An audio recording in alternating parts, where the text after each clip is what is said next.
While energy-dependent industries may be most vulnerable to fuel increases, that is not to say that other businesses are safe. An increase in the fuel price impacts the cost of consumer products to an increase in logistic costs. The recent one being Kune, a Kenyan food tech startup, has decided to fold up its operations barely a year after inception. The firm is the latest in the line of food tech startups to quit the space or roll back operations as funding gets harder to come by. In a LinkedIn post on Wednesday, Robin Rich, the startup's founder and CEO, cited rising food costs in the country brought about by various factors. And speaking during the petroleum industry briefing, Andrew Kamau, Petroleum Principal Secretary, said the situation could have been worse if the government had not subscribed to the fuel subsidy. The current prices, if the government had allowed them to continue with the normal pricing schedule, would be over 185 shillings per litre. In many countries that is happening.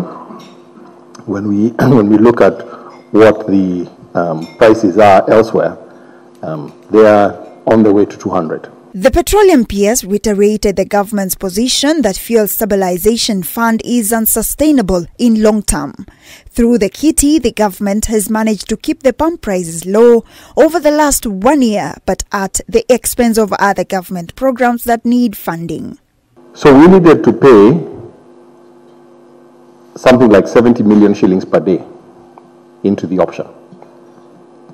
Now, you know, if we had 18 months and the price never reached the strike price, that would have been over 40 billion shillings. In a recent report released by Petroleum Institute of East Africa, high and rising domestic inflation, strengthening of US dollar has impacted cash flows, resulting in missed business opportunities and undermined market access. Is the resilience of the industry despite the challenges of COVID, despite the recent challenges of a global price increases. With the rising inflation rate, a key economic barometer which naturally reduces the purchasing power of money, now at an all-time high, critical sectors such as transport and food is under serious danger. Kuanzia tarehe moja tutapandisha pikipiki zetu kwa hiyo bei, na ule itakuwa imepanda juu ndio tuweze kupata vile tunawasalisha familia zetu.